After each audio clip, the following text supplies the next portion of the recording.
Bismillahirrahmanirrahim. Assalamualaikum warahmatullahi wabarakatuh. Perkenalkan, nama saya Apriliani dengan NIM A1P1230074. Baiklah teman-teman, di sini saya akan membahas materi tentang administrasi sarana prasarana dalam pendidikan. Baiklah, sekarang kita akan memasuki latar belakang. Administrasi merupakan usaha menciptakan kerjasama antar guru dan karyawan untuk mengefektifkan proses belajar mengajar. Administrasi tidak hanya berkenaan dalam bidang keuangan, melainkan juga tentang keterampilan dalam hal pembukuan. Administrasi pendidikan memiliki tujuan untuk mencapai apa yang menjadi tujuan dari pendidikan. Administrasi sangatlah dibutuhkan demi berjalannya proses belajar mengajar dalam dunia pendidikan. Rumusan masalah dari PPT tersebut yaitu apa itu administrasi sarana dan prasarana pendidikan. Yang kedua, apa tujuan dari administrasi sarana dan prasarana pendidikan. Yang ketiga, bagaimana proses administrasi sarana dan prasarana pendidikan. Yang keempat, apa saja peran guru dalam melaksanakan administrasi sarana dan prasarana pendidikan. Baiklah teman-teman, sekarang kita akan masuk di pembahasan. Pembahasan yang pertama yaitu konsep administrasi sarana dan prasarana. Menurut Kamus Besar Bahasa Indonesia atau biasa disingkat KBBI, administrasi adalah sebuah usaha atau kegiatan yang berisi penetapan tujuan serta penetapan cara-cara penyelenggaraan pembinaan organisasi. Kata administrasi berasal dari bahasa Latin yaitu ad, yang artinya kepada, dan ministro, yang artinya melayani. Jika diartikan, administrasi berarti sebuah pelayanan atau pengabdian kepada suatu objek. Sedangkan secara istilah, administrasi berarti upaya dalam mencapai suatu tujuan secara efektif dan efisien dengan memanfaatkan orang-orang dalam suatu pola menurut Agustin tahun 2019. Sarana pendidikan dapat diklasifikasikan menjadi 3, yaitu menurut Siregar tahun 2018, 1. Habis atau tidaknya dipakai seperti kapur, spidol, ataupun kertas.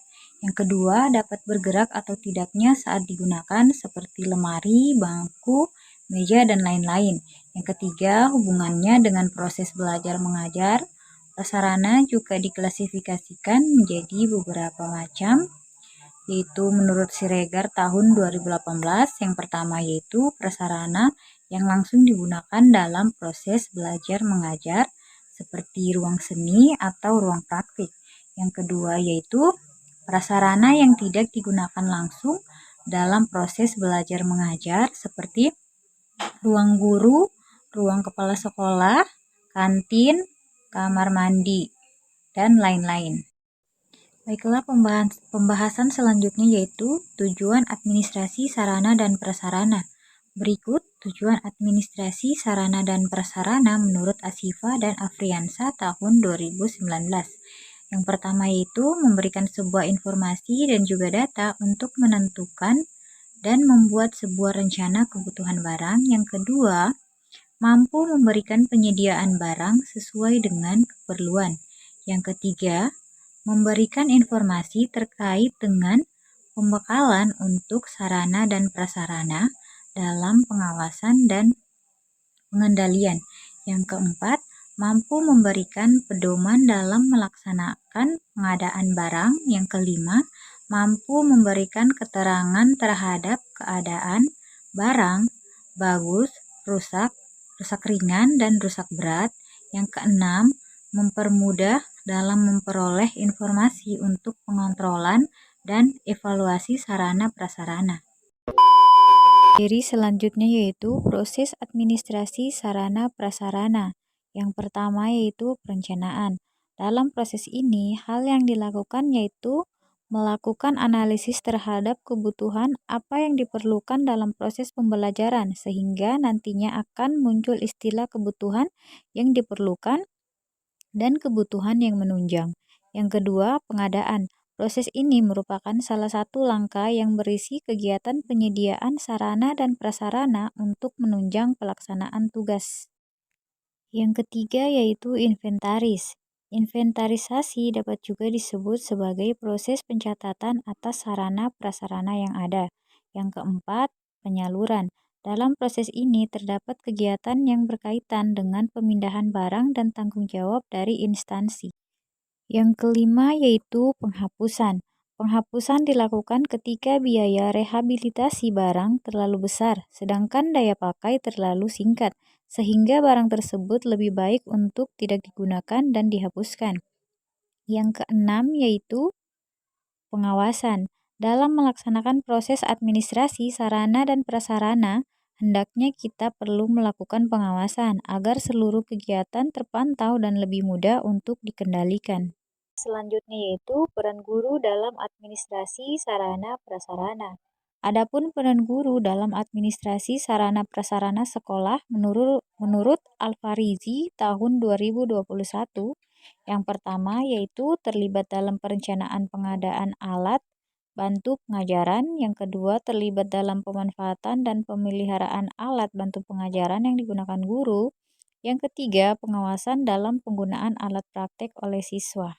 Baiklah teman-teman, sekarang kita akan memasuki sesi kesimpulan, di mana kesimpulan yang pertama yaitu administrasi pendidikan adalah suatu proses pengintegrasian segala usaha kerjasama untuk mendayagunakan sumber-sumber personel dan material sebagai usaha untuk meningkatkan pengembangan kualitas manusia secara efektif dan efisien. Kesimpulan yang kedua, tujuan administrasi pendidikan tidak lain adalah agar semua kegiatan itu mendukung tercapainya tujuan pendidikan, atau dengan kata lain, administrasi digunakan di dalam dunia pendidikan adalah agar tujuan pendidikan tercapai. Nah, kesimpulan yang ketiga, sarana dan prasarana pendidikan merupakan salah satu sumber daya yang penting dan utama dalam menunjang proses pembelajaran di sekolah. Dan kesimpulan yang terakhir, manajemen sarana dan prasarana pendidikan merupakan proses kerjasama pendayagunaan semua sarana dan prasarana pendidikan secara efektif dan efisien.